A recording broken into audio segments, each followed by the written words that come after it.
Assalamualaikum warahmatullahi wabarakatuh. Pada kesempatan kali ini, saya akan mempresentasikan laporan kasus dengan judul Hip Fracture in Elderly with Neuropsychiatric Disorder. Jadi, patah tulang panggul pada lansia dengan gangguan neuropsikiatri. Baik, yang pertama dari identitas pasien, nama inisial G, jenis kelamin perempuan, usia 80 tahun, alamatnya di Mojayan, Klaten Tengah, tanggal masuk rumah sakitnya 10 Desember 2023.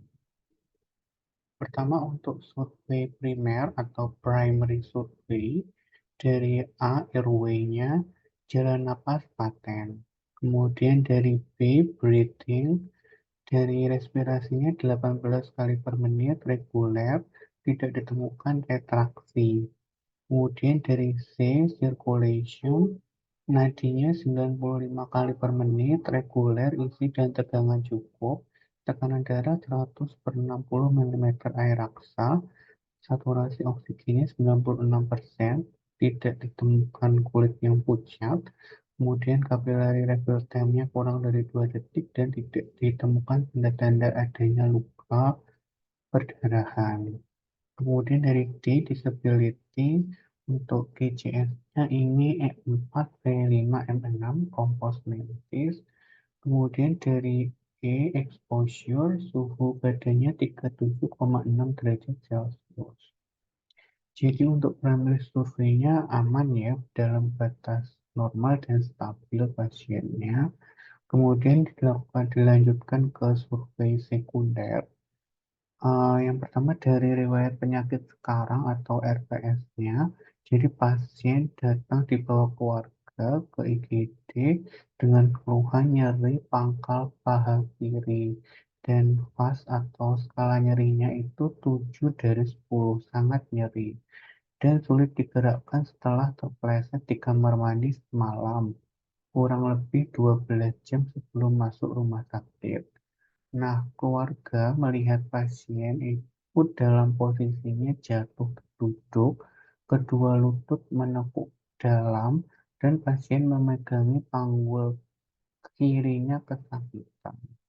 Kemudian secara perlahan pasien dibawa ke kasur, tidak dipijat, dan belum diberi obat pereda nyeri. Sebelumnya pasien pernah jatuh juga, tetapi setelahnya masih bisa berjalan. Keluhan lainnya saat ini lemas, kadang-kadang masih liar, dan masih sering halusinasi. Riwayat alerginya disangkal makan terakhir berupa roti sebelum ke IGD. Nah, ini riwayat penyakit dahulunya.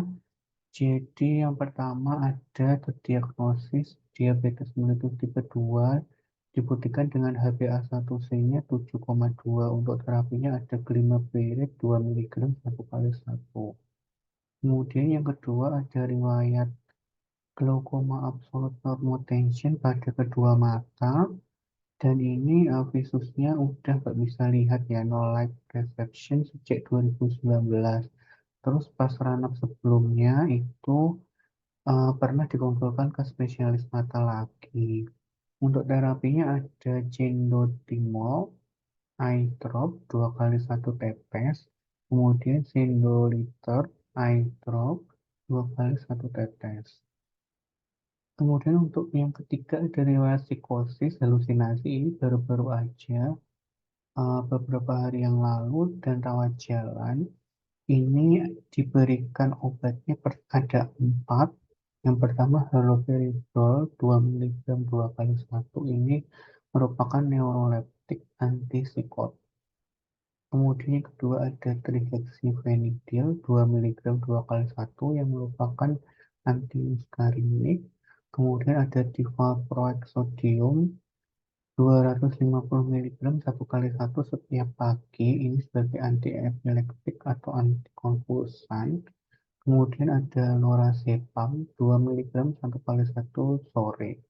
Ini sebagai benzodiazepin. Kemudian yang riwayat penyakit 4, ini beberapa hari sebelum masuk rumah sakit juga, itu pasiennya pernah dirawat inap karena vertigo sama edem terapi. Nah, untuk terapinya dari dokter saraf pada waktu itu, meresepinnya beta-histine 6 mg 3 kali 1, kemudian flunarizin 5 mg 2 kali 1, dimenhidrinat 50 mg 2 kali 1, ranitidin 150 mg 2 kali 1, sukralfat 3 kali 1 sendok makan, kemudian vitamin B kompleks 1 kali 1. Untuk riwayat penyakit keluarganya tidak diketahui pasti. Kemudian riwayat personalnya, pasien tinggal serumah bertiga dengan anak kandung laki-laki dan menantunya. Keseharian pasien hanya di rumah karena kedua mata pasien sudah tidak mampu melihat lagi ketika berjalan. Kadang dibantu keluarganya, kadang juga memakai bantuan tongkat, kadang meraba-raba dinding rumah. Dan rumahnya itu satu lantai, tidak ada anak tangga. Nah, kemudian dari objektifnya, untuk status generalisnya dalam batas normal, kemudian status lokalis libiopelvic joint sinistra, dari pertama kita periksa looknya, tidak ditemukan deformitas yang signifikan, kemudian bagian ini sedikit dan bengkak. Nah, feelnya ada nyeri, terus teraba hangat, tidak ditemukan gravitasi. Kemudian dari move-nya, room-nya terbatas karena nyeri. Nah, ini dari antropometri oleh ahli fisik, tingginya 147, kemudian beratnya 33, IMT-nya termasuk underweight, di kurus ya pasiennya. Kemudian dicek GDS 68, ya termasuk rendah juga. Kemudian EKG-nya normal sinus ritme 95 kali per menit. Dan ini untuk ronsen pelvisnya, ini ada fraktur di os femur sinistra sepertiga proksimal tipe intracapular subcapital.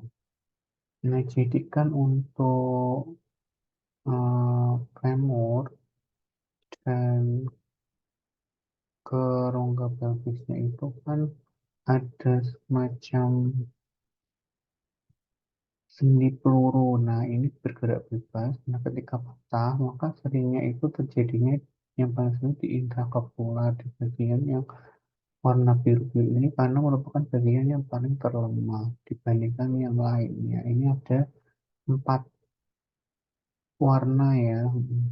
Yang pertama dari femoral head-nya atau kaputnya, terus ini intracapular, terus ini extracapular. Intracapular itu dibungkus oleh kapsul sendi. Nah, kalau extracapular, dia ada trochanter mayor, trochanter minor, kemudian ada radial trochanter. Terus ini subtrochanter itu sekitar 5 cm di bawahnya, terus ini tulang femurnya. Nah, ini jadi subcapital di sini, terus transcervical di cervixnya yang paling lemah seperti um, intratrochanteric ini di antara trochanter mayor sama trochanter minor. Terus ini yang di bawahnya lagi sekitar 5 cm subtrochanter. Selanjutnya asesmennya jadi close fracture kolom femur sinistra. Kemudian diagnosis penyertanya ada hipoglikemia karena gula darahnya kurang dari 70, terus ada riwayat DM juga. Kemudian ada vertigo, edem cerebri, psikosis. Planningnya ini di IGD mendapatkan 40% satu kelas. Kemudian GDS-nya dicek sekitar 1 jam kemudian menjadi 9197. Nah, dilanjutkan dengan infus P10% 20 ppm, sama diinjeksi ketorolak 1 ampul, injeksi ranitidin 1 ampul, kemudian konsul spesialis ortopedi. Nah, aktif DPJP-nya spesialis ortopedi yang pertama, infus linger laktat 500 cc dengan drip ada diazepam 10 mg, ketorolak 30 mg, sama neurobion itu 10 tetes per menit. Kemudian malam harinya jam 21 ada diberikan oral alprazolam 1,5 mg. Nah, rencana operasinya masih besok Rabu tanggal 12 Desember 2023. Untuk antibiotik profilaksis 2 jam sebelum operasi itu ada injeksi cefazolin 2 gram sama injeksi gentamicin 80 mg. Kemudian dicek lab lengkap, konsul penyakit dalam dan anestesi. Nah, dari penyakit dalam, advisnya yaitu sesuai algoritma dari hipoglikemia. Nah, ini untuk laboratorium pre-op-nya ini ada monositosis sama hipoglikemia. Untuk imunologinya ini aman ya, non-reaktif semua, golongan darahnya B. Nggak ada anemia juga. Untuk follow up yang pertama, ini di hari Senin, keluhannya masih nyeri pangkal paha kiri dan gelir. Skala nyerinya udah turun karena udah diberi anti nyeri. Diagnosisnya masih sama, terapinya masih lanjut. Nah, karena ada riwayat tadi idiopathic vertigo ini, maka dikonsulkan ke saraf. Nah, ini dari UPD menghitungkan klasifikasi operasinya itu termasuk risiko apa. Pertama dilihat dari risiko surgery-nya, termasuk yang tindakan bedah yang besar apa enggak. Ini bukan, jadi nol. Kemudian riwayat sakit jantung, IHD, ischemic heart disease enggak ada, nol. Riwayat CHF, congestive heart failure, nol. Riwayat stroke, cerebrovascular oksigen ini juga nol. Insulin pre-op juga pastinya nggak pakai insulin jadi nol. Kreatinnya tadi masih normal, nggak lebih dari 2 jadi nol. Jadi glukosidanya masih very low risk 0,4% kelas 1. Nah, dari neuro itu terapinya hanya ini ya, kayak yang sebelumnya mirip-mirip, ada injeksi citicoline 2 kali 1, beta histine 3 kali 1, asam folat 2 kali 1, B kompleks 1 kali 1, supernovac 3 kali sendok makan, terus terapi dari spesialis jiwanya tadi dilanjut. Nah, tadi ya ini untuk cardiac risk index-nya, jadi mengestimasi risiko komplikasi ke jantung setelah operasi selain jantung. Ada beberapa tadi yang dinilai. Misalnya ini high risk sugeri apa enggak seperti operasi yang intraperitoneal, intratorak, suprainguinal, vaskuler. Kemudian riwayat ischemic heart disease bisa dari gejala riwayatnya, dari keluhannya sekarang, bisa ada penundaan terapi sebelumnya atau dari EKG-nya. Kemudian ada riwayat CHF atau enggak, ini gejala-gejalanya, riwayat stroke atau TII, kemudian pakai insulin apa enggak, terus kreatininnya berapa. Nah, ini nanti diinterpretasi berapa poinnya. Kalau nol berarti resiko komplikasinya sebesar ini. Ini ada 4 derajatnya. Nah, ini follow up hari kedua masih nyeri pangkal kiri, terapinya masih lanjut, terus konsul anestesi, pre-op, ACC. Ini yang follow up hari ketiga, jadi di jam 11 ini udah dioperasi selesai.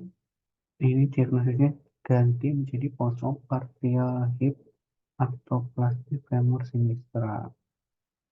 Jam 11 anestesinya ini post-op head up 30 derajat, oksigen nasal penuh 3 liter per menit. Injeksinya ada injeksi tramadol 100 mg ditambah 500 cc glucosol, jalan 20 tetes per menit. Injeksi ketorolak 30 mg per 8 jam. Apabila tensinya rendah, kurang dari 90 per 60, maka diinjeksi epidrin. Untuk dari DPJP-nya diplaningkan foto pelvis anteroposterior, cefazolin 2 kali 1 gram, gentamicin 1 kali 1 ampul, dripnya masih lanjut. Nah, jam 16, benar ternyata tensinya turun di bawah 90 per 60. Sesuai prediksinya dari anestesi, udah disarankan jadi diinjeksi epinefrin 10 mg di loading HES 200 cc. Observasi tiap 5 menit bila tensinya nggak naik, masuk lagi epinefrin 10 mg dan lanjut HES 20 ppm. Setelah loading itu jam 17, tensinya udah naik, udah aman. Kemudian dari DPJP perlu dipasang diisi dan observasi tanda-tanda perdagangan. Nah ini hasil ronsennya yang diminta DPJP tadi. Jadi di yang sebelah kiri ini tampak terpasang Indoprostase atau AMP Austin Moore Protest. Ini pada kaput femur sinistra. Alignmentnya baik, tidak tampak tanda-tanda osteomyelitis, peradangan pada tulang. Terus follow up hari keempatnya masih nyeri post op, skala nyeri 4, gulanya udah mulai stabil, dan advice-nya dari CP-CP itu diganti verban, terus miring tengah, kakinya diganjal kuning. Dari anestesi apa sudahnya di stop, diganti paracetamol 3 kali 500 mg. Terapi lainnya lanjut. Dari neuro ini tambahannya ada injeksi omeprazol. Terus advisi dari yang jiwa itu terapinya dilanjut, reseptornya bila perlu aja. Dari penyakit dalam terapinya untuk algoritma tadi sudah selesai kan. Jadi dilanjutkan metformin 1 kali 500 mg dan tetap dipantau kadar gula darahnya. Follow up hari kelima ini karena pasiennya BPJS jadinya ya udah membaik, jadi dipulangkan dengan dibawakan terapi ini. Itu ada cefixime 2 kali 1, natrium diclofenac 2 kali 1 juga, metformin 1 kali 1, beta-histine 3 kali 1, B-komplex 1 kali 1, asam folat 1 kali 1, alpha-dolemnya malam. Terapi dari jiwa lanjut. Selanjutnya kita masuk ke tinjauan pustaka pembahasan. Jadi, fraktur pinggul itu merupakan salah satu fraktur yang tersering yang terjadi pada unit gawat darurat. Istilah fraktur pinggul sama fraktur leher tulang paha itu sama ya, sinonim. Nah, ini merupakan fraktur tulang paha proksimal antara kepala femoris atau kaputnya sampai 5 cm distal dari trokator. Ini untuk epidemiologinya, mayoritas patah tulang pinggul terjadi akibat jatuh pada populasi lansia, terutama pada perempuan. Hal ini terkait dengan osteoporosis. Pada orang dewasa muda seringkali merupakan akibat dari trauma berenergi tinggi. Kemudian sekitar 5% dari patah tulang pinggul tidak memiliki riwayat trauma.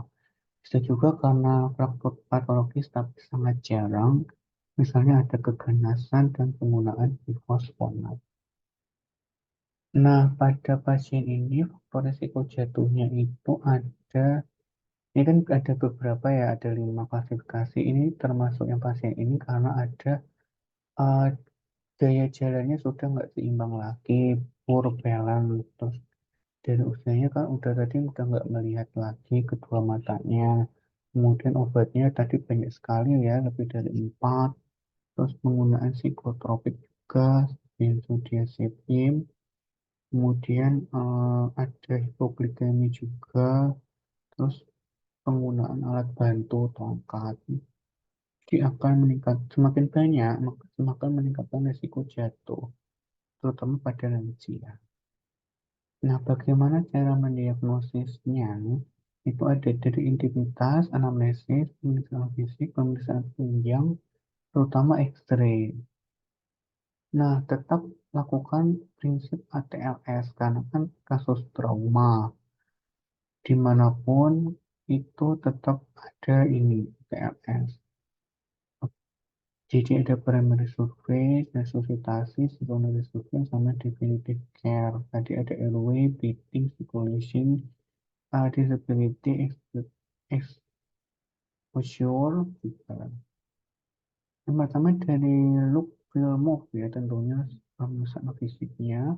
Nah, tanda pasti fraktur itu kalau dari looknya deformitas seperti ini udah pasti kan, nek bengkok ini berarti pasti ada kelainan di tulangnya.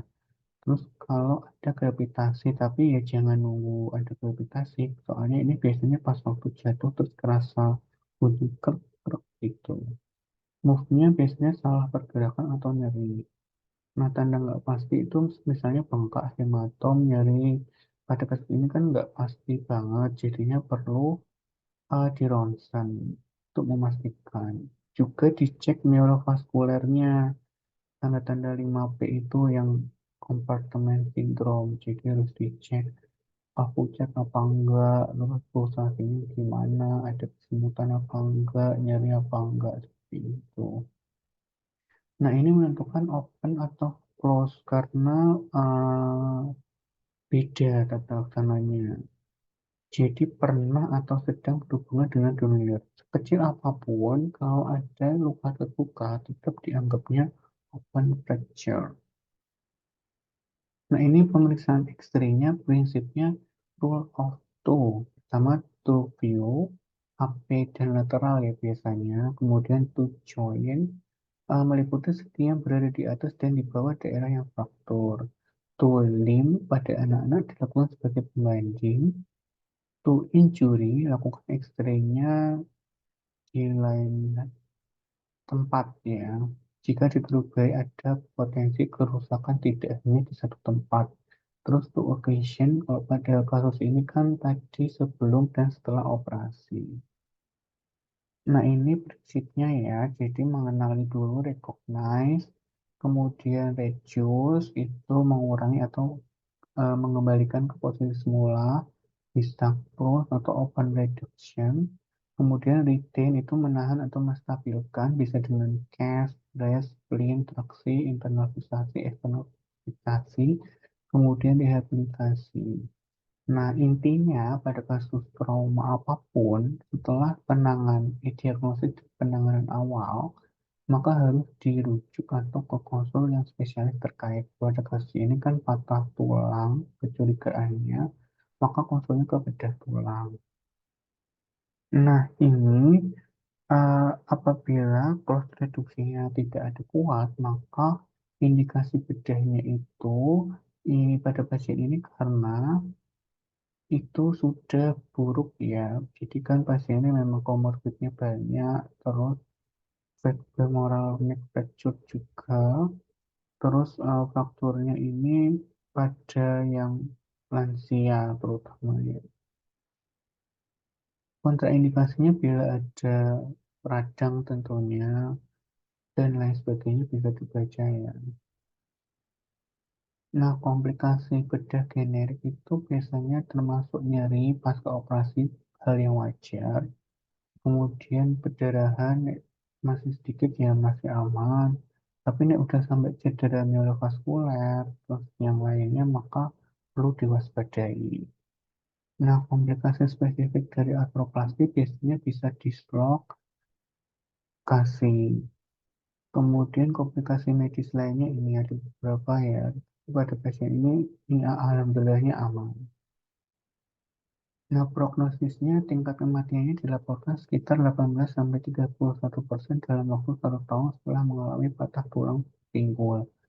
Faktor-faktor yang meningkatkan angka kematian adalah usianya di atas 85 tahun, status fungsional dependen, kelas asalnya 3 atau lebih, jenis kelamin laki-laki, riwayat cancer, terus ada komplikasi. Nah, hanya 40-60% pasien yang mendapatkan kembali mobilitas awal setelah mereka patah tulang pinggul. 20-60% orang yang sebelumnya mandiri namun kini memerlukan bantuan dengan setidaknya satu aktivitas kehidupan sehari-hari. Kesimpulannya, yang pertama, mayoritas patah tulang pinggul terjadi akibat jatuh pada populasi lansia. Hal ini bersamaan dengan penurunan kualitas tulang yang juga terkait dengan usia.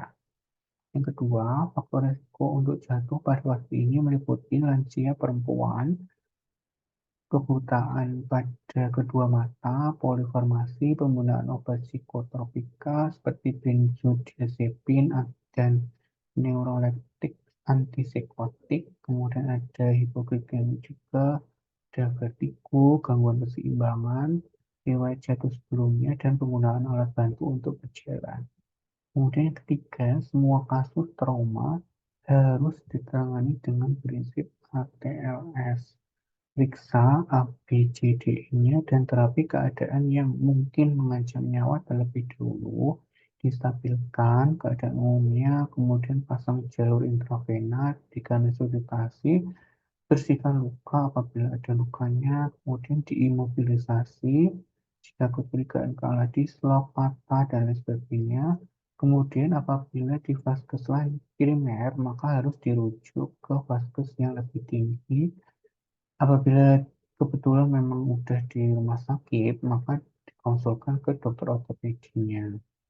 Kemudian yang keempat, pada fraktur tertutup, hati-hati juga perlu pengawasan tanda-tanda sindroma kompartemen. Nah, ini untuk daftar pustakanya pada laporan kasus ini. Ya, sekian. Terima kasih untuk presentasi laporan kasus pada kesempatan kali ini. Kurang lebihnya mohon maaf. Wabillahi taufiq wal hidayah. Semoga bermanfaat. Wassalamualaikum warahmatullahi wabarakatuh.